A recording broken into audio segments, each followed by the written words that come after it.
Hello students, how are you guys. कैसे सारे बच्चे। तो मुझे पता है आप सभी के एग्जाम्स आ रहे हैं, बहुत सारी चीज़ें आप लोगों को कवर अप करनी है। सो मैं लेकर के आई हूँ आप सभी के लिए वन शॉट रिवीजन। पादपों में पोर्शन तो हो चुका है, जाकर के आप उसे पुराने लेक्चर में चेक कर सकते हैं। चैप्टर नंबर 2 विज्ञान का कक्षा 7वीं का हम लोग कवर अप करने वाले हैं, जो है जंतुओं और प्राणियों में पोषण। बेसिकली इसके पहले वाले चैप्टर में हमने जाना था जो स्वपोषी जीव है, जैसे पेड़ पौधे, वो किस तरीके से अपना भोजन करते हैं, वह किस तरीके से अपना जीवन यापन करते हैं और विकसित होते हैं।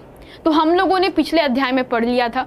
जिन बच्चों को नहीं पता है वो वन शॉट रिवीजन पिछले अध्याय का चेक कर सकते हैं गाइस। सभी कुछ आप ही के लिए है, please go there and check out. कुछ क्वेश्चन है कमेंट सेक्शन में डाल दीजिएगा एंड मैं आप लोगों को उसके कमेंट्स के रिप्लाई दे दिया करूंगी। देन अगर आप लोगों को बेटा चैप्टर नंबर 2 का वन शॉट करना है, एक ही बारी में पूरा चैप्टर खत्म, बड़ी मुश्किल से ये 30 मिनट का लेक्चर रहेगा, तो आई होप आप 30 मिनट में पूरा चैप्टर कवर अप कर लेंगे। चलिए, नोट्स बनाना चाहते हो तो नोट्स के लिए जो इंपॉर्टेंट कंटेंट है वो मैं आप लोगों के लिए यहाँ पर छाप कर लेकर आई हूँ, क्योंकि अगर मैं लिखती खुद से तो बहुत टाइम लग जाता। तो चलिए शुरू करते हैं। सबसे पहले तो प्राणियों और जंतुओं में पोषण, इसका मतलब यह है हमें समझना है कि हम भोजन क्यों करते हैं, पॉइंट नंबर 1। दूसरा, ये भोजन हमारे शरीर को किस तरीके से लगता है, यानी कि जो भी आप खाते हो वो किस तरीके से हमारे शरीर के अंदर हमें पोषण देता है। यानी कि अगर आप गाजर, मूली, चावल, रोटी खा रहे हो तो वो किस तरीके से हमारे शरीर में जाता है और हर किसी अंग के लिए बहुत ज़रूरी हो जाता है। ये हमारे शरीर को ऊर्जा देता है, रोगों से लड़ने की क्षमता देता है भोजन। तो कैसे, चलिए आज हम लोग इस क्लास में जानते हैं।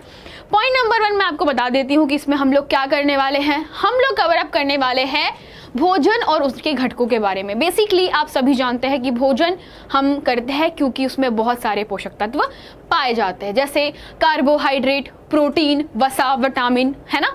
तो ये सभी चीज़ें पाई जाती है और उन्हीं के कारण हम भोजन के रूप में उन्हें ग्रहण करते हैं और फिर हमारे पेट में पचने के बाद वो भोजन हमें क्या करता है, ऊर्जा देता है, हमारे शरीर के वृद्धि विकास में मदद करता है, रोगों से लड़ने के लिए हमें तैयार करता है। तो ये सारी चीज़ें भोजन के कारण ही हो पाती हैं।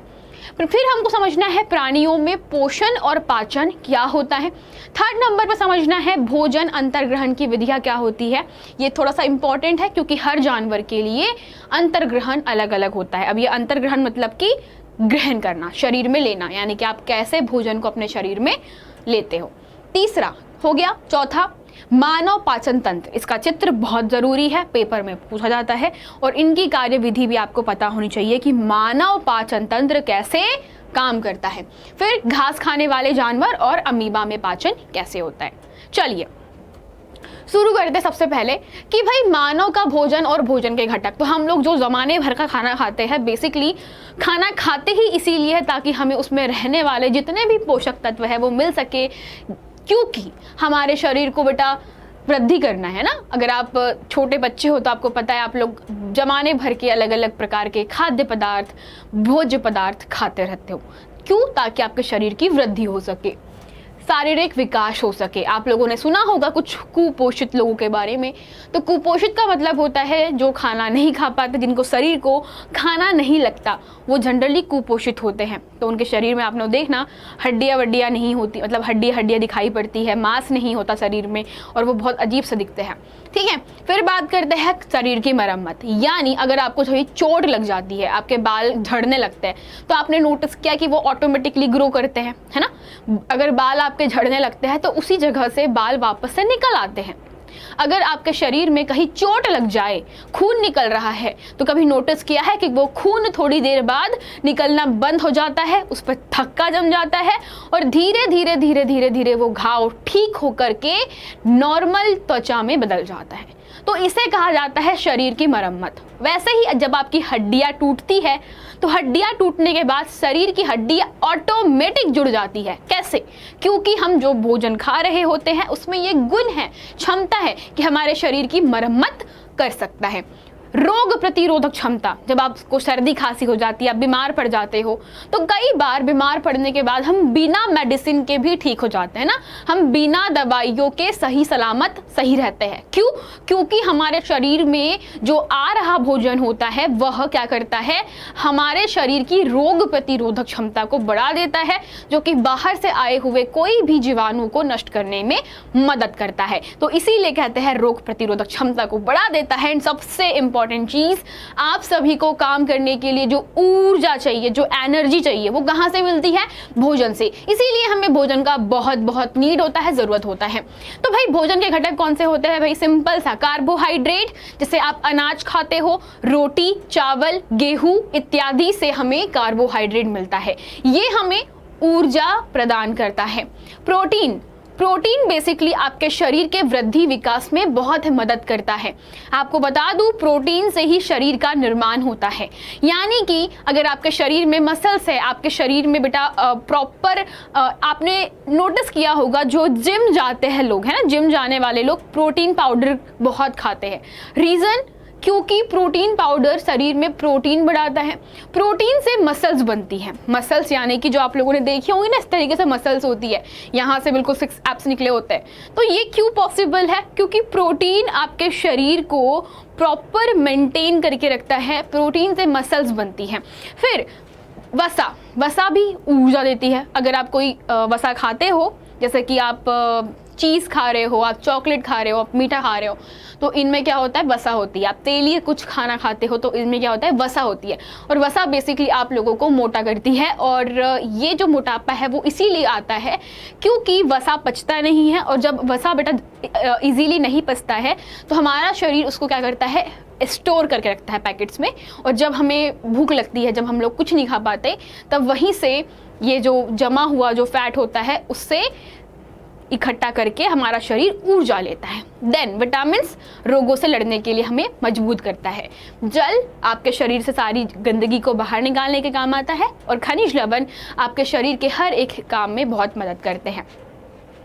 अब बात करते हैं पाचन। तो हम लोगों ने भोजन खा लिया, तो आपको इतनी बात तो पता है कि भोजन को खाने के बाद हमारे शरीर में क्या होता है? पाचन होता है। पाचन बोले तो यार, पाचन का मतलब ये होता है कि आपने जो भी खाना खाया, ठीक है, वो किस तरीके से हमारे शरीर में लगता है। बेसिकली इसको अगर मैं अपनी विज्ञान की भाषा में बोलूँ तो पाचन का मतलब होता है कि कुछ ऐसे संघटक जैसे कार्बोहाइड्रेट, प्रोटीन वगैरह जो होते हैं, इतने ज़्यादा जटिल होते हैं बेटा कि आप सीधा नहीं ले सकते। यानी कि पहले कार्बोहाइड्रेट को उसके छोटे छोटे अणुओं में बदलना पड़ता है, यानी छोटे छोटे यौगिकों में तोड़ना पड़ता है। एग्जाम्पल के लिए, कार्बोहाइड्रेट का सबसे छोटा अवयव है ग्लूकोज।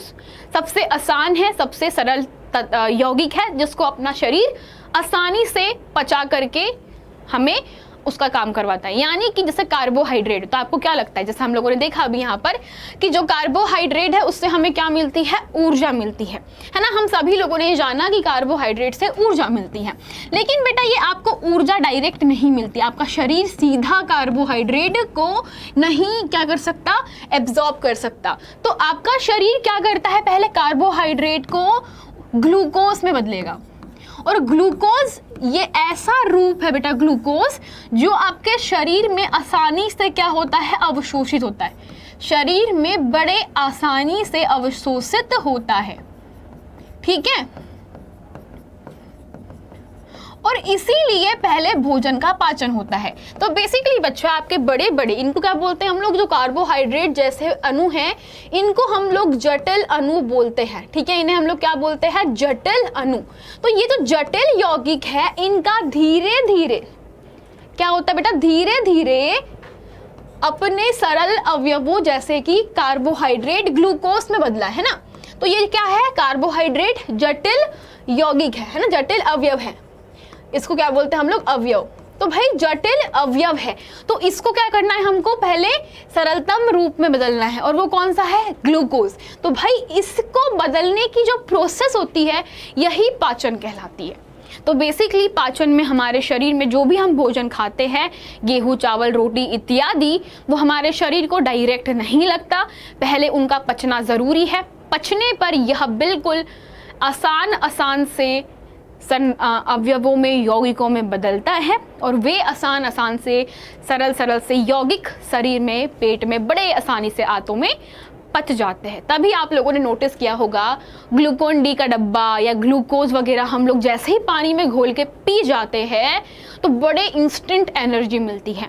पर वही अगर आप मतलब आप लोग मान लो खेल कूद कर आए हो, बहुत थक गए हो और आप खाना खा लेते हो, तो खाना खाने के बाद एकदम से एनर्जी नहीं मिलता, थोड़ा टाइम लगता है, 1-2 घंटा लगता है, फिर हमें एनर्जी मिलता है। तब तक कि हम लोग बड़े सुस्त महसूस कर रहे होते हैं। लेकिन अगर आपने वहीं पे गिलास में ग्लूकोज घोल के पी लिया और फिर आप बेटा 5-10 मिनट रुकिए, आपके शरीर में बड़े इंस्टेंट एनर्जी मिल जाती है। तो ये होता है बेसिक कि ग्लूकोज का हमारा शरीर बहुत जल्दी एब्जॉर्ब करता है, लेकिन जो रोटी चावल इत्यादि आप खाते हो उसको आसानी से नहीं ले सकता। तो पहले उसके अवयवों को बदलना पड़ता है आसान अवयवों में, क्योंकि रोटी चावल के अंदर बेटा जो यौगिक होते हैं बड़े ही कठिन होते हैं, उनको तोड़ना बहुत मुश्किल होता है।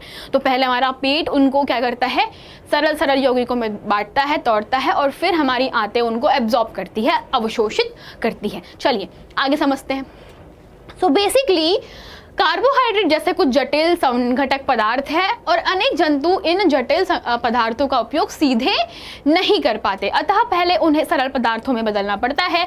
जैसे कि हम निम्न आरेख द्वारा देख सकते हो बेटा कि बेसिकली मान लीजिए आपके पास में कुछ जटिल अवयव है, जैसे मैं आपको बता देती हूँ, कुछ जटिल अवयव है, कुछ इस प्रकार से कुछ अवयव है ना, तो इन्हें कहा जाता है जटिल अवयव। कुछ इस प्रकार से है ये बेटा, इनकी संरचना होती है, थोड़े से तोड़ने में ना बड़े मुश्किल होते हैं, इनको तोड़ना थोड़ा मुश्किल होता है, टफ होता है, ये बहुत उलझे हुए होते हैं, गुथे हुए होते हैं।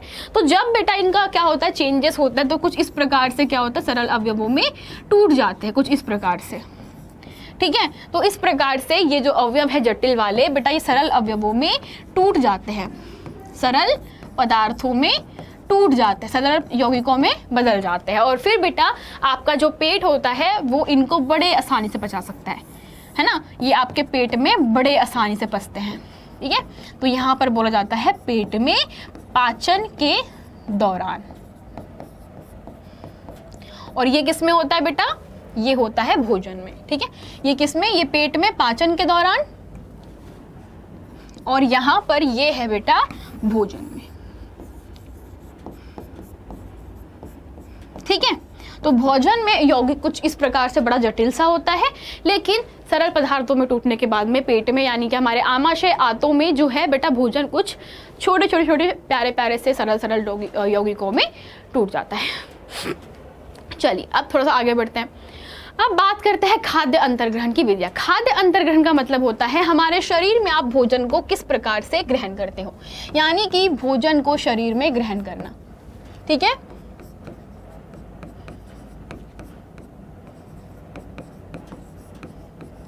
अब हमारे कुछ बच्चे होंगे जिनको ग्रहण करने का मतलब नहीं पता होगा।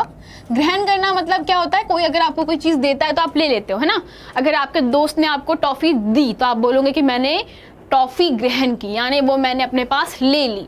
ठीक है, तो इसे हम लोग क्या बोलते हैं, ग्रहण करना। सो बेसिकली हम लोग कुछ भी भोजन करते हैं तो भोजन को हम हमारे मुंह में डालते हैं, तो ये क्या कहलाता है, ग्रहण करना। हमने भोजन को लिया तो इन्हें हम लोग क्या बोलते हैं, ग्रहण करना। तो बेटा ग्रहण करने की अलग अलग विधियां होती है, यानी कि हर जानवर बहुत ही अलग तरीके से भोजन को ग्रहण करता है।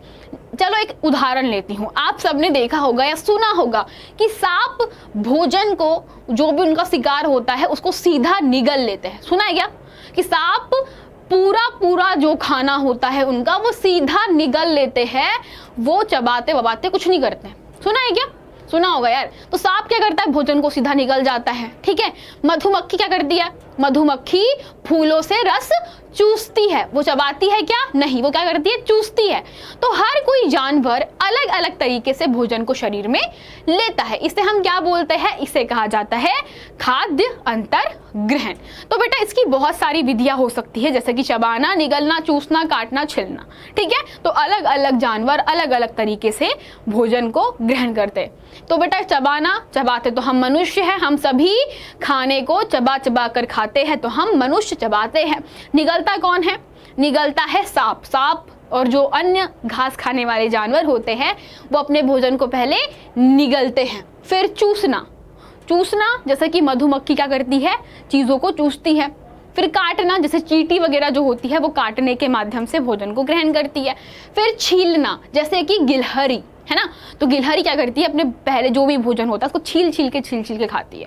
तो इस प्रकार से बेटा खाद्य को क्या करते हैं, अलग अलग जानवर अपने अलग अलग तरीके से ग्रहण करते हैं। नेक्स्ट, जैसे कि मधुमक्खी देख सकते हो आप लोग, ये देखो सांप अपने पूरे शिकार को मुंह में डाल लेता है। और फिर जानवर, तो ये बेटा निगलने का काम करता है। ठीक है, अगला, अब स्टारफिश एक बहुत ही अनोखा जीव है। स्टारफिश बेटा अपने भोजन को कैसे खाता है बताती हूँ। स्टारफिश पहले अपने आमाशय को मुंह से बाहर निकालता है। ये जो है ना स्टारफिश का मुंह होता है ये वाला, तो यहाँ से पहले अपना आमाशय बाहर निकालता है, आमाशय में शिकार को पकड़ता है और फिर वो शिकार को आमाशय में उपस्थित जो पाचक रस होते हैं वो पहले पचाते हैं, और जब वो पच जाता है फिर वापस से स्टारफिश अपने आमाशय को अंदर लेती है। इस तरीके से स्टारफिश भोजन करती है, वो अपने आमाशय को ही बाहर निकाल के भोजन करती है। तो देखो कि बेटा ये क्या कर रही है, आमाशय को बाहर निकाल कर भोजन कर रही है।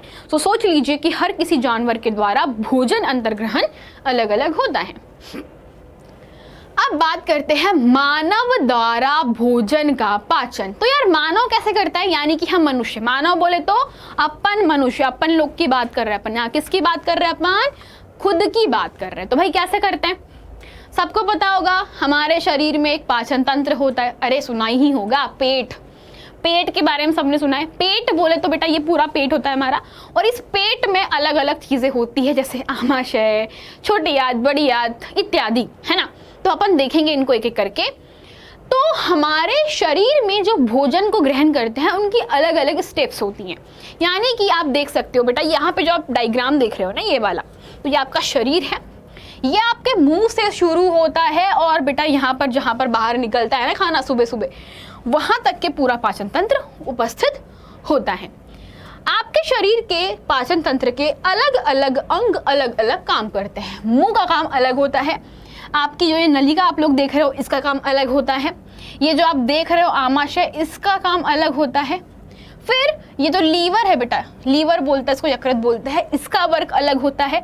ये जो आप बड़ा सा घुमा हुआ देख रहे हो बेटा इसका काम अलग है, और जो यहाँ पे गुथा गुथा देख रहे हो इनका काम अलग है। यानी कि हर किसी अंग का काम अलग अलग होता है। वो कैसे होता है चलो बताती हूँ आपको। तो बेटा मानव पाचन तंत्र को क्या करते हैं, भोजन को ग्रहण करने से लेकर पचाने, उसके अवशोषण और बाहर निकालने तक के अलग अलग विधियां प्रयोग में लाते हैं, जिसको पहला बोलते हैं अंतर्ग्रहण। अंतर्ग्रहण यानी कि आप जो भोजन को ग्रहण करते हो। अंतर्ग्रहण यानी कि क्या होता है, भोजन ग्रहण करना। इसका मतलब क्या होता है, भोजन ग्रहण करना। ठीक है, 2 मिनट, मेरे कपड़े मेरे मार्ग में बाधा बन रहे हैं। हाँ ठीक है, चलिए। तो हम लोग क्या करते हैं बच्चा, भोजन ग्रहण करते हैं। तो अंतर्ग्रहण क्या होता है, भोजन को ग्रहण करना। दूसरा पाचन, यानी कि जटिल पदार्थ जो है वो कैसे हो जा रहे हैं, सरल पदार्थों में बदलेंगे। ठीक है, तो जो हमारे जटिल पदार्थ हैं वो किस में कन्वर्ट हो जाएंगे, जटिल पदार्थ बदलेंगे सरल पदार्थों में। और अवशोषण, अवशोषण का मतलब होता है जो सरल पदार्थ होते हैं उनका शरीर में अवशोषण। सरल पदार्थों का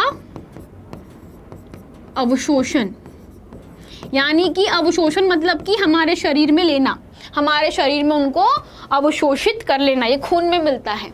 ठीक है, सरल पदार्थों का खून में बेटा मिलना, इसको ऐसे भी बोल सकते हो। अवशोषण का मतलब होता है सरल पदार्थों का हमारे खून में मिलना। नहीं, खून में नहीं, मतलब इसको बोलो अवशोषण ही होता है ना। आंत द्वारा अवशोषण। ठीक है, तो सरल पदार्थों का आंतों के द्वारा अवशोषण होता है। स्वांगीकरण में बेटा जो हमारा अवशोषित पदार्थ जो है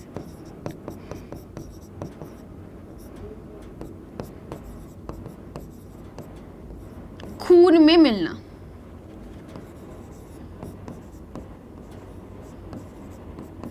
ठीक है, ठीक है ना।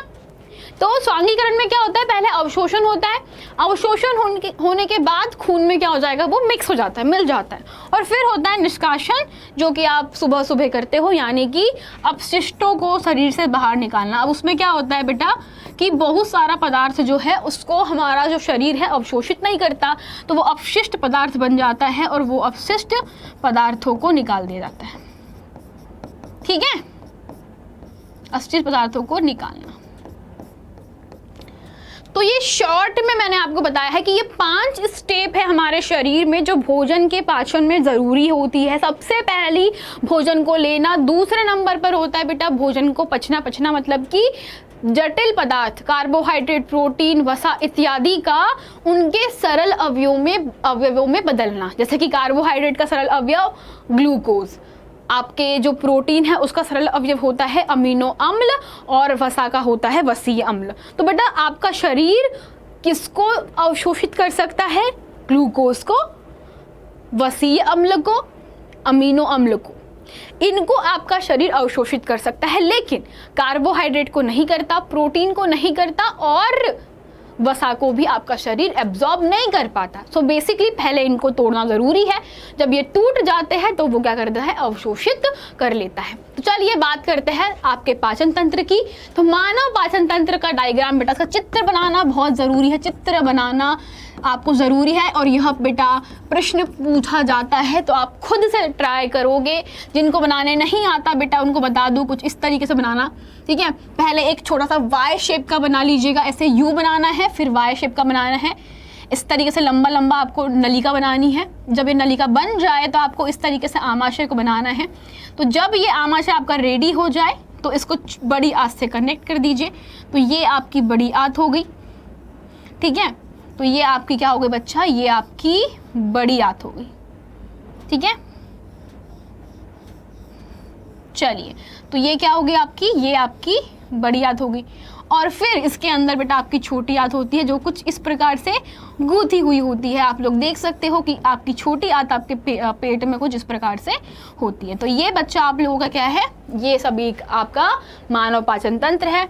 उसके अलावा बेटा आप यहाँ पे एक पीले रंग का पत्ती सी छोटी सी आप लोग बना सकते हो। इसको हम लोग अग्नाशय बोलते हैं, पढ़ेंगे इसके बारे में हम आगे।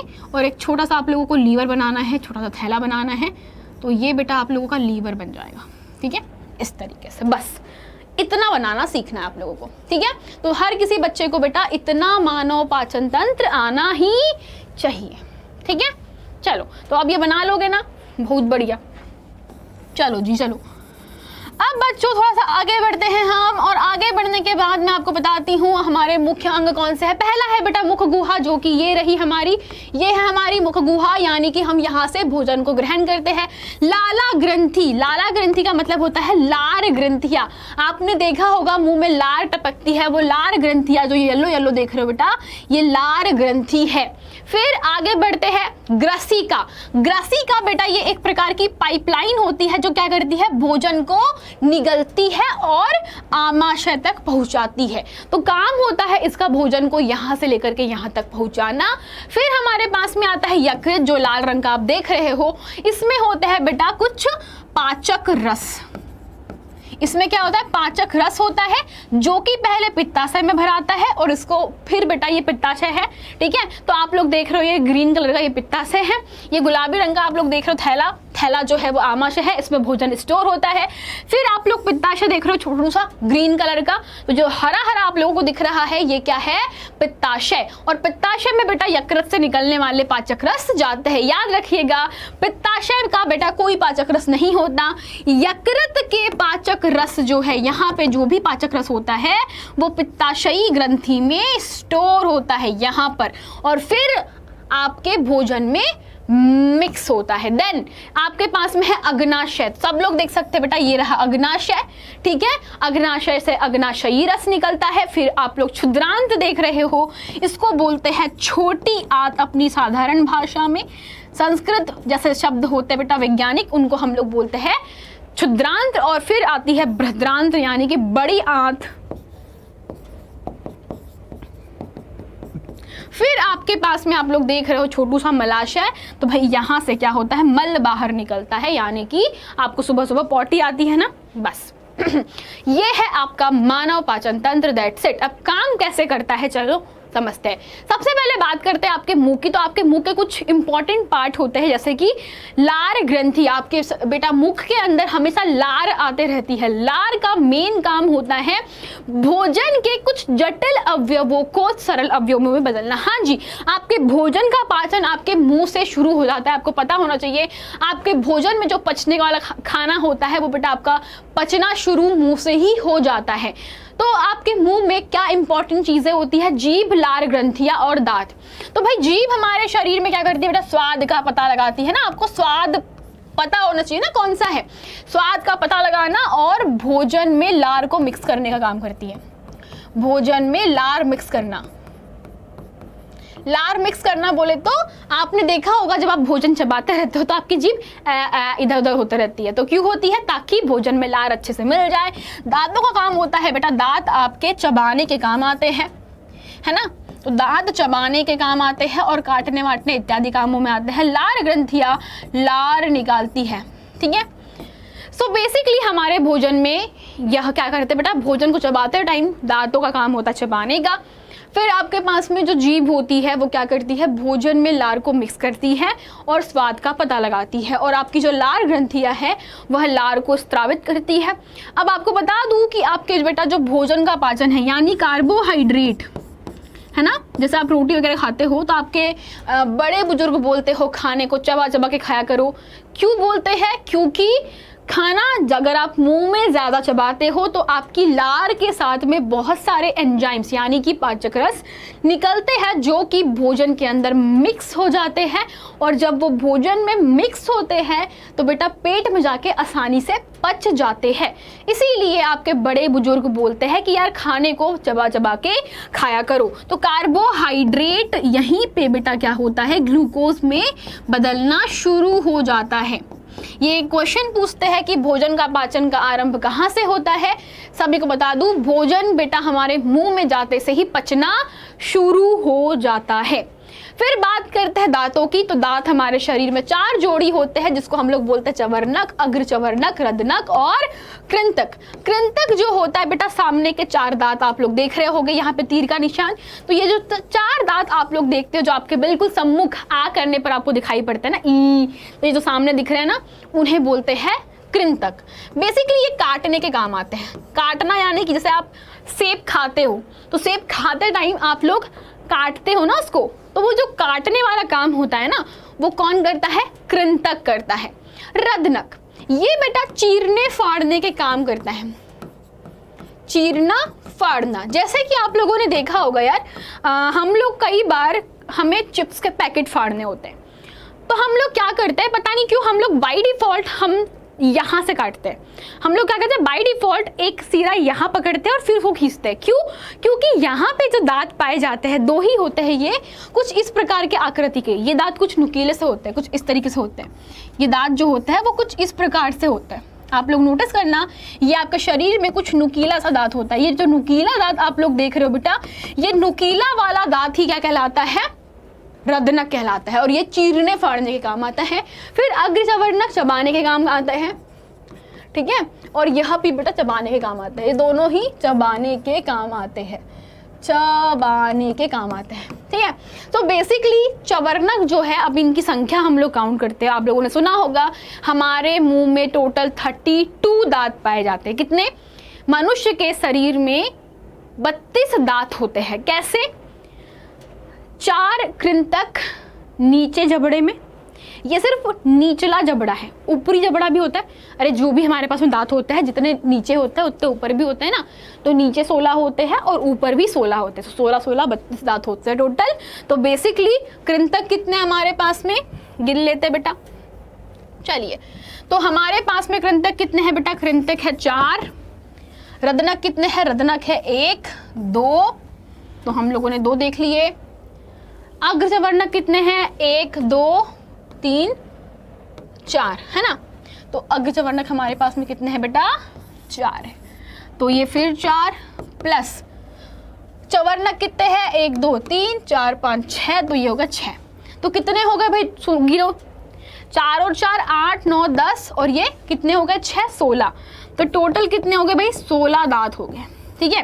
तो हमारे पास में कृंतक कितने हैं, काटने वाले दांत हमारे पास में 4 हैं, चीरने फाड़ने वाले हमारे पास में कितने हैं बेटा 2 है, अग्र चवर्णक कितने, सामने वाले, सामने चबाने वाले हमारे पास में 2 4 है, और चबाने वाले टोटल कितने हैं 6 है। इस प्रकार से हमारे पास में 6 + 4 + 2 + 4 कितने हो गए टोटल 16 हो गए। तो 16 दांत हमारे निचले जबड़े में है, तो ऊपर जबड़े में भी 16 होते हैं। तो 16 × 2 = 32, और बेटा ये हमारे पास में टोटल दांत होते हैं। ठीक है, बढ़िया। तो आप लोगों ने देखा होगा बेटा रदनक दांत, ये रहे रदनक, है ना, ये क्या है रदनक है। रदनक बेसिकली चबाने के काम आते हैं। फिर आप लोगों ने देखा बेटा कि हमारे पास में अग्र चवर्णक और पश्च चवर्णक जो होते हैं वो चबाने के काम आते हैं। अब आप लोगों ने दांतों में सड़न सुनी होगी। सड़न क्यों होती है दांतों में? जिनके दांतों में बेटा सड़न है उनका रीजन होता है वो ब्रश नहीं करते, है ना। तो जो ब्रश नहीं करता उनके दांतों में सड़न हो जाती है। रीजन क्योंकि बेटा आप जो भी खाते हो वो आपके शरीर, आपके जो दांत है उसमें फंस जाता है। तो जब दांतों में खाना फंसता है ना, खाना जब फंसता है बेटा तो क्या होता है, हमारे मुंह में क्या होता है, बैक्टीरिया होता है। सबको पता है हमारे मुंह में ना बैक्टीरिया होते हैं बेटा। बाय डिफॉल्ट हमारे शरीर में बहुत सारे जीवाणु हैं, तो मुंह में भी बैक्टीरिया होते हैं। तो जब कोई खाना फंसता है ना, तो वो बैक्टीरिया क्या करते हैं बेटा, ये बैक्टीरिया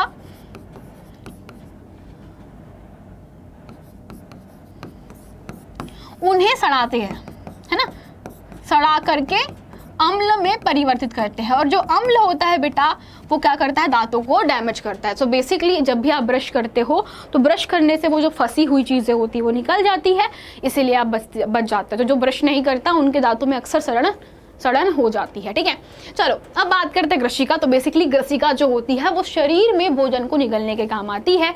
तो क्या होता है बेटा, यहाँ पर भोजन जो है जाता है, तो इनमें क्या होता है, जो ग्रसिका होती है बहुत ही लचीली सी होती है, बहुत लचीली सी होती है, और इसमें क्या होता है, एक्सपैंड होती है और ये सिकुड़ती है, फैलती है, सिकुड़ती है। तो भोजन इसके अंदर कुछ इस प्रकार से फैलने सिकुड़ने के कारण नीचे आते चला जाता है। ठीक है, अब बात करते हैं आमाशय की। तो आमाशय के अंदर बेटा आपका जो भोजन है वो ग्रसिका होते हुए आता है, और जब भोजन ग्रसिका से होते हुए आमाशय में आता है तो बेटा वैसे ही ढेर सारे पाचक रस और अम्ल से इनकी मुलाकात होती है। तो आमाशय के अंदर बेटा क्या निकलते हैं, पाचक रस, इसको श्लेष्म अम्ल भी बोलते हैं बेटा, पाचक रस प्लस इसको बोलते हैं तनु हाइड्रोक्लोरिक अम्ल। ठीक है, तो ये हमारे शरीर के बेटा जो आमाशय है उस हिस्से में क्या होता है, मिश्रित होता है। तो बेटा भोजन जैसे ही आमाशय में आता है तो वो फैल जाता है, और आमाशय क्या होता है बेटा, बहुत सारी पेशियों से मिलकर बनता है। बेसिकली बहुत सारी मांसपेशियां होती है जो भोजन को अन्य पाचक रसों के साथ में मिश्रित करने में हेल्प करता है। और ये आमाशय की एक बहुत खास बात होती है कि ये फैलता सिकुड़ते रहता है, जिससे क्या होता है, जितने भी पाचक रस है वो बड़े आसानी से मिक्स हो जाते हैं। भोजन का पाचन का काम आमाशय में उपस्थित जठर ग्रंथियों के द्वारा होता है। यहाँ पे बहुत सारी बेटा पाचक ग्रंथियां होती है, जिनसे क्या निकलता है बेटा, हाइड्रोक्लोरिक अम्ल निकलता है, जो प्रोटीन पाचक एंजाइम पेप्सिन और श्लेष्मा का श्रावण करते हैं। तो प्रोटीन को कौन पचाता है, पेप्सिन और श्लेष्मा, श्लेष्म अम्ल भी बोलते हैं इसको। ये दोनों ही क्या करते हैं बेटा, प्रोटीन को पचाने में मदद करते हैं। देन आपके पास में आता है हाइड्रोक्लोरिक अम्ल, जो एक मीडियम तैयार करता है अम्लीय, और अम्लीय माध्यम बहुत आसानी से जटिल तत्वों को सरल तत्वों में तोड़ने में हेल्प करता है। ठीक है रे, चलिए आगे बढ़ते हैं। याद रखिएगा एक और चीज की, जो श्लेष्म अम्ल होता है बेटा आमाशय की आंतरिक स्तर को अम्ल से बचाता है। देन हमारे पास में आता है बेटा हमारे जो भी अलग अवयव होते हैं। तो भाई हमारे जो बेटा हमारा जो आमाशय है उसमें आप सभी लोग देख रहे हो यहाँ पर ये है लीवर, इसे हम लोग क्या बोलते हैं, यकृत। यकृत जो है बेसिकली क्या करता है बेटा, पित्ताशयी रस का स्रावन करता है। ये क्या करता है, यहाँ पे बेटा पित्ताशयी रस निकलता है। ठीक है, तो पित्ताशयी रस निकलता है जो कि हमारे आमाशय में पाचन में मदद करता है। और फिर बेटा अग्नाशय, अग्नाशय कहाँ पर होता है, अग्नाशय हम लोगों ने देखा था, अग्नाशय यहाँ पर होता है ना, हम सब ने देखा था ना, अग्नाशय यहाँ पर पत्ती जैसा, ये देखो छोटू सा है ना, ये देखो यहाँ पर, तो ये क्या है बेटा, ये है अग्नाशय। तो बेसिकली जो अग्नाशय होता है वो अग्नाशयी रस का स्त्रावन करता है, और जो अग्नाशयी रस होता है वो क्या करता है, बेसिकली वह ट्रिप्सिन एंजाइम को निकालता है। हम लोगों ने देखा पेट में क्या निकलता है, पेप्सिन निकलता है, लेकिन जो हमारा अग्नाशयी रस होता है बेटा वो क्या करता है, उसमें होता है ट्रिप्सिन एंजाइम जो प्रोटीन का पाचन करने में हेल्प करता है, और फिर बेटा निकलता है इमल्सीकृत वसा का पाचन करने के लिए लाइपेज एंजाइम। यानी कि अलग अलग प्रकार का वसा होता है, तो लाइपेज एंजाइम जो है वो निकलता है किसके लिए, वसा का पाचन करने के लिए। फिर बेटा हमारे भोजन जो है छोटी आंत में जाता है। आपको सभी को पता है ये छोटी आंत है। छोटी आंत में भोजन का पूर्ण पाचन होता है। One of the most important question, हमारे भोजन का पूर्ण पाचन कहाँ होता है, छोटी आंत में। छोटी आंत में भोजन का पूर्ण पाचन होता है। बेसिकली यहाँ पर जो ग्रंथि होती है वो बेटा आंत रस को छोड़ती है। अब आंत में भी क्या निकलता है बेटा, पाचक रस निकलते हैं, और इस आंत रस में उपस्थित जो एंजाइम होता है वो प्रोटीन को अमीनो अम्ल में बदल देता है, और बेटा जो जटिल कार्बोहाइड्रेट है उसे ग्लूकोज और वसा को वसीय अम्ल या ग्लिसरॉल में कन्वर्ट करता है। तो बेसिकली तुम देखो, हमारा भोजन मुंह से चबाते हुए और एंजाइम्स को मिक्स करते हुए निकलता है, फिर ग्रसिका के माध्यम से कहा जाता है आमाशय में। आमाशय में भी ढेर सारे पाचक रस निकलते हैं जो कि बेसिकली पित्ताशय से होकर के हमारे आमाशय में गिरते हैं, और वहां पर भी हाइड्रोक्लोरिक अम्ल और श्लेष अम्ल और कौन सा, पेप्सिन निकलता है। सो बेसिकली जब ये एंजाइम मिक्स होते हैं तो भोजन के जो अवयव है वो एकदम से नहीं टूटते। वहां पर भी बेटा आपके पेट में पाचन नहीं होता, आपका पेट क्या करता है, सिर्फ मीडियम को एसिडिक करता है, यानी कि भोजन को अम्लीय बनाता है। फिर वहां से भोजन कहां जाता है, छोटी आंत में जाता है। ठीक है, उसके पहले बेटा आपका जो अग्नाशय है वहां से अग्नाशयी रस निकलता है, जो कि प्रोटीन का जो बेटा आपका प्रोटीन है उसको पचाने के लिए निकालता है। क्या आपके पास में बेटा प्रोटीन का एंजाइम करता है, ट्रिप्सिन एंजाइम जो है प्रोटीन का पाचन करता है। तो आपके अग्नाशयी जो रस है उसमें होता है trypsin enzyme plus lipase enzyme. अब लाइपेज का काम होता है वसा को क्या करना, तोड़ना, और आपके जो प्रोटीन को तोड़ने में एक और क्या हो रहा है, पाचक रस काम कर रहा है, जिसका नाम क्या है आपके पास में, इसका नाम हमारे पास में ट्रिप्सिन।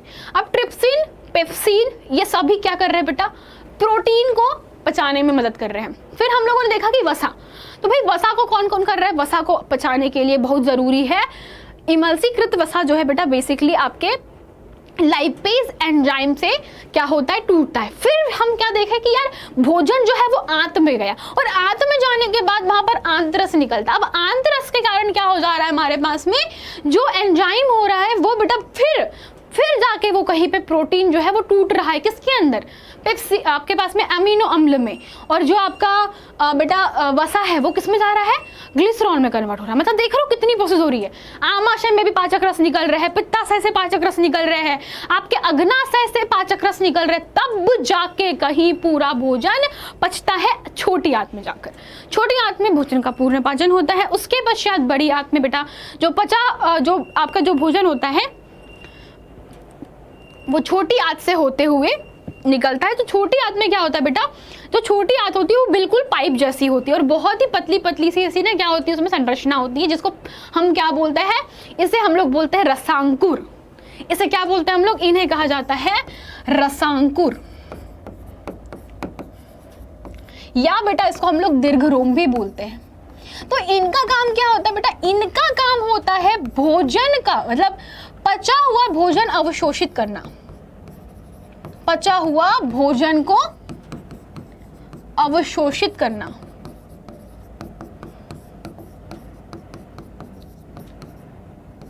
और बेटा जो दीर्घ आपका जो रसांकुर होते हैं ये क्या करते हैं, अवशोषित भोजन को मिक्स करना।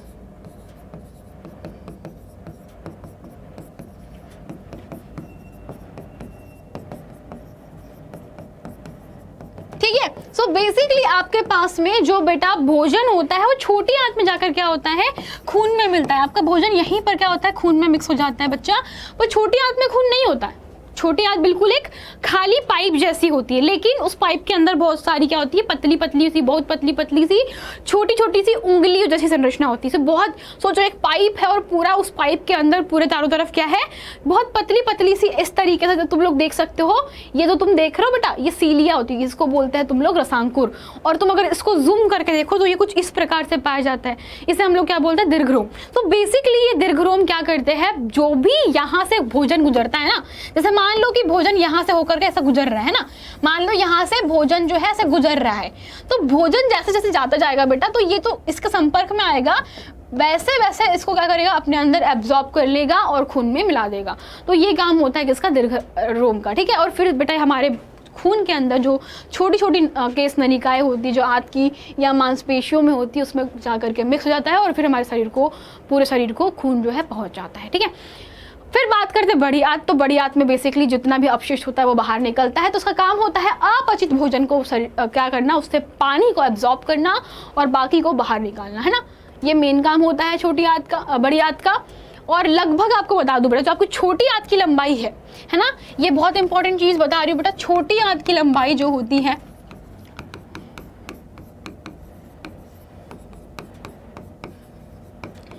आपकी किताब में 7 मीटर दी गई है, ठीक है। कई जगह पर बेटा 7.5 मीटर भी होती है, कई जगह पर 6.5 मीटर भी होती है, कई जगह पे 9 मीटर भी होती है। तो बेसिकली छोटी आंत की लंबाई आपकी किताब में 7 मीटर के इक्वल दी गई है।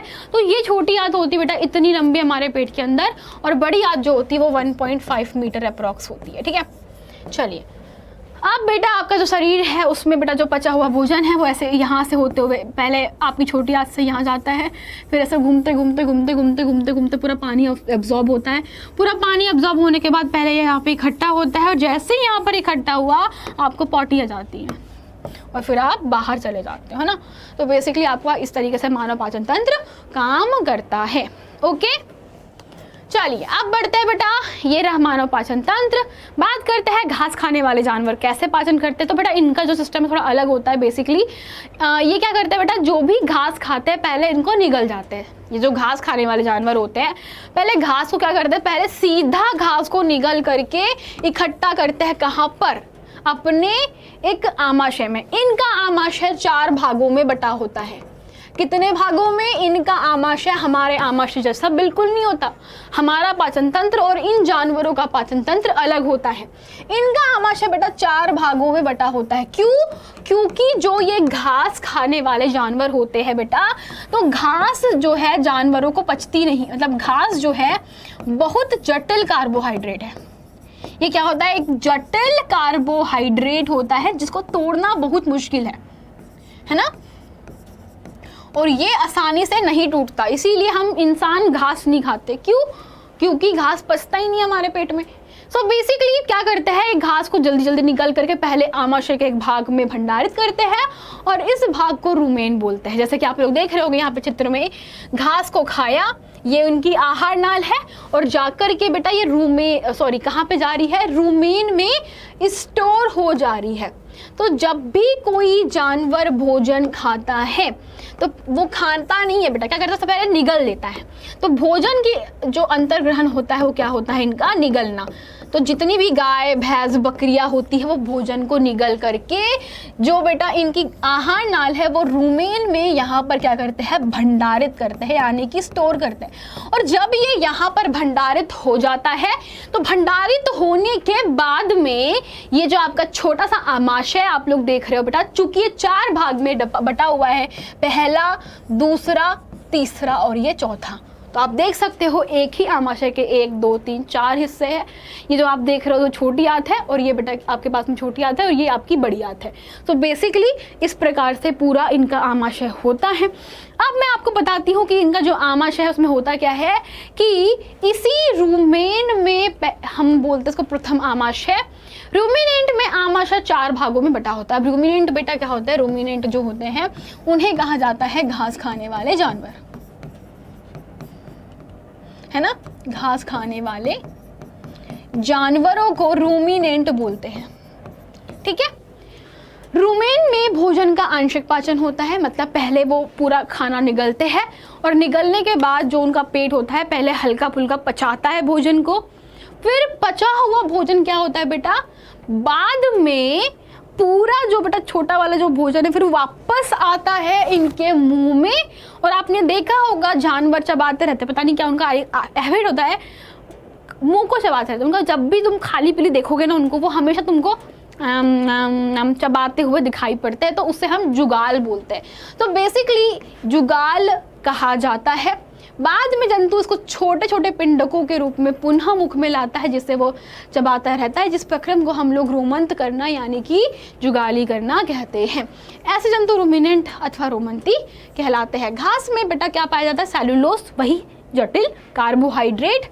और इसी के कारण बेटा जो एक प्रकार का कार्बोहाइड्रेट है, या बहुत से जंतु एवं मानव में सेलुलोज का पाचन इजीली नहीं किया जा सकता, इसीलिए हम लोग क्या नहीं करते, हम लोग घास नहीं खाते। रूमिनेंट्स में बेटा क्षुद्रांत्र और बृहदांत्र के बीच में एक थैलीनुमा संरचना होती है, जो कि आप लोग देख रहे हो कुछ इस प्रकार से। थैली दिख रही सब लोगों को? तो इसे कहा जाता है अधनाल। और यही अधनाल में क्या होते हैं? कुछ बैक्टीरिया होते हैं, कुछ जीवाणु होते हैं। हाँ जी, गाय के पेट में जीवाणु। सो बेसिकली ये जीवाणु पहले जो भी भोजन करते हैं उसको क्या करें, पचाने के लिए अधनाल की मदद से बेटा जो घास के सेलुलोज है उसको पचाते हैं। और फिर यहाँ पर बच्चों जो भी जीवाणुओं के द्वारा पचाया हुआ भोजन है उसको एब्जॉर्ब कर लिया जाता है और बचा हुआ भोजन गोबर के रूप में बाहर निकल जाता है। तो यही बेटा जो हमारे पास में अधनाल होता है वो अनुपस्थित होता है, हमारे पेट में अधनाल नहीं होता बेसिकली, इसीलिए हम घास को कभी नहीं डाइजेस्ट कर सकते। इसीलिए बेटा मनुष्य जो है उसके आहार नाल में ये नहीं होता, उसके पाचन तंत्र में अनुपस्थित होता है। सो बेसिकली वो नहीं क्या कर सकते, घास को खा सकते। ठीक है, चलो अब बात करते हैं अमीबा की। तो यार अमीबा का बहुत सिंपल सा रूल होता है। अमीबा के अंदर क्या पाया जाता है बेटा? ये एक कोशिकीय जानवर है। अमीबा को हम लोग क्या बोलते हैं? इसे बोला जाता है एक कोशिकीय जानवर। क्या बोलते हैं? एक कोशिकीय जानवर। ठीक है, एक कोशिकीय जानवर यानी कि एक सिंगल कोशिका होती है। ठीक है, कोशिका मतलब समझ रहे हो ना, मैंने पहले भी बताया था आप लोगों को कि एक कोशिका यानी कि पूरा बेटा जो आपका शरीर है उसका एक छोटा हिस्सा जो अब किसी और भाग में डिवाइड नहीं कर सकते, बहुत छोटा। हमारे पास में ऐसी बहुत सारी कोशिकाएं, हम लोग बहुकोशिकीय जानवर हैं, हम सभी, हमारे पास में ढेर सारी कोशिकाएं। तो हमारा शरीर कैसे बना है? कोशिका कोशिका कोशिका कोशिका, उनको जोड़ जोड़ के हमारा शरीर बना है। लेकिन हमारे शरीर का भी बेटा बहुत छोटा हिस्सा, ये इतने छोटे होते हैं हमको दिखाई भी नहीं पड़ता है ना, इतना छोटा है, इसलिए इसको सिंगल कोशिकीय जीव भी कहा जाता है। तो बेसिकली क्या होता है कि जब भी इनके आसपास कोई भोजन होता है बेटा, तो भोजन को क्या करता है, ये अपने आसपास के इलाके को बड़ा करके, यानी कि इनमें हड्डी वड्डी कुछ नहीं है, कुछ भी नहीं है, सिर्फ एक कोशिका है, और ये बेटा अपना शेप यानी कि अपना आकार बदलते रहते हैं। तो क्या होता है कि इनके बेटा बीचों बीच में एक क्या होता है, केंद्रक होता है, यानी कि आप लोग देख सकते हो ये इसका केंद्रक है, ये अमीबा है और ये इसका केंद्रक है। फिर आप बुलबुलों के जैसी कुछ छोटी छोटी संरचना देख रहे हो बेटा, तो ये बुलबुलों के जैसी संरचना आप लोग जो देख रहे हो इन्हें कहा जाता है खाद्यधानियाँ, यानी कि जो भोजन आता है वो यहाँ पर क्या होता है, स्टॉप होता है। देन अब खाना जो है वो कैसे आता है, तो बेटा वो खाना अंतर्ग्रहण करते हैं पादाप के द्वारा। ये क्या कहलाते हैं? पादाप। ये पादाप जो निकले वो दिख रहे हैं आप लोगों को उभरे उभरे से, इसको ये जो आखिरी लेयर आप लोग देख रहे हो बेटा, ये बेसिकली यह है पादापों की है। तो ये पादाप कहलाते हैं पूरे। क्यों? क्योंकि देखो ये पैर जैसा काम करते हैं, ये बिल्कुल हमारे पैर जैसा काम करते हैं। पैर मत समझो उसको, हाथों जैसा काम करते हैं। मान लो कोई भोजन आया है ना, कोई सूक्ष्म जीव आया, कोई कीड़ा मतलब ऐसा आया जो अमीबा खा सकता है, तो बहुत छोटे छोटे जीव होते हैं। तो बेटा इन छोटे जीव जैसे ही अमीबा को पता चलता है कि अरे मेरे पास में कुछ भोजन है, तो क्या करता है अमीबा, अपने जो पादाप है उनको फैला फैला करके अपने अंदर ले लेता है। जैसे कैसे देखो, जैसे मान लो कि हमारे पास में यहाँ पर अमीबा के पास में भोजन है, तो क्या करता है अमीबा अपने जो पैरों को एक्सटेंड करता है, बढ़ाता है। देखो तो ये फूड है, ये क्या है बच्चों, फूड है, खाना है अमीबा का। और अमीबा का जो खाना है, जैसे पता चला उसने अपने पादापों को बढ़ाए और फिर क्या किया बेटा, पादापों को अपने ऐसे कुछ इस तरीके से कर दिया कि अब उसका जो भोजन है वो कहीं जा ही नहीं सके और भोजन को अपने शरीर में ले लिया। तो इस तरीके से अमीबा भोजन करता है। सो बेसिकली वह फिर खाद्य धानी में उसको एब्जॉर्ब करता है। खाद्य धानी में क्या होता है, यहीं पर बेटा क्या होते हैं, सारे के सारे पाचक रस होते हैं और इन्हीं पाचक रसों से फिर जो भी भोजन होता है उसको उसके जितने भी पोषक तत्व है उनको एब्जॉर्ब करता है और फिर हमारा पूरा का पूरा जो अमीबा है बेटा वो क्या करता है, भोजन को अवशोषित करता है। अगर आपको नोट करना तो आप लोग लिख सकते हो कि अमीबा जलाशय में पाए जाने वाला एक कोशिकीय जीव होता है। यह कोशिका में बेटा एक कोशिकीय झिल्ली होती है जो बेसिकली गोल सघन केंद्रक एवं कोशिका द्रव्य में बुलबुले के समान ढेर सारी धानियां होती है। यानी कि अमीबा कुछ इस प्रकार से होता है, इसमें एक केंद्रक होता है, ठीक है, और उसमें छोटी छोटी छोटी छोटी छोटी छोटी ढेर सारी क्या होती है बेटा, धानियां होती है। इनको हम लोग क्या बोलते हैं, धानियां, ठीक है। और आप इसको कैसे भी बना सकते हो बेटा, इसके अंदर जो आप लोग ये dot dot dot dot dot dot देख रहे हो इसे हम लोग बोलते हैं कोशिका द्रव्य।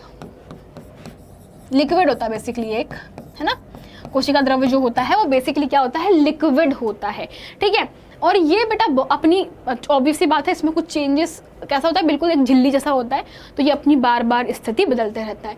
यह एक अथवा अधिक उंगली समान प्रवर्धक निकालता रहता है जिन्हें हम पादाप बोलते हैं, जो इनकी गति देने और भोजन को पकड़ने में हेल्प करता है, ठीक है। अमीबा कुछ सूक्ष्म जीवों का आहार करता है। जब इसे भोजन का आभास होता है तो यह अपने खाद्य कण के चारों ओर अपने पादाप को विकसित कर लेता है और उसे निगल लेता है। और यहाँ पर बेटा खाद्य धानी में क्या हो जाता है, वो फंस जाते हैं, वहीं पर पाचक रस निकलते हैं और उन्हीं पाचक रसों से उनको क्या करते हैं, पचाते हैं और अपने शरीर में लग जाता, उनके शरीर में लग जाता है। तो ये होता है बेटा पूरा पाचन। तो हम लोगों ने चैप्टर पूरा वन शॉट में कवर अप कर लिया। आई होप आप लोगों को मज़ा आए होंगे। एंड गाइस अपने दोस्तों को भी शेयर करें जिनको नहीं पता है इनके बारे में। चलिए तो आज की क्लास को हम लोग यहीं पर एंड करते हैं। आई होप आप सभी लोगों को मज़ा आया होगा।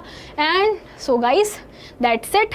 ये कुछ इंपॉर्टेंट क्वेश्चन है आप लोगों के इस चैप्टर के, तो आप लोग क्या कर सकते हैं, उसको नोट कर सकते हैं। अब हम लोग मिलेंगे नेक्स्ट क्लास में नेक्स्ट चैप्टर के वन शॉट के साथ में। तब तक के लिए चलते हैं, टाटा बाय बाय, सी या इन नेक्स्ट क्लास।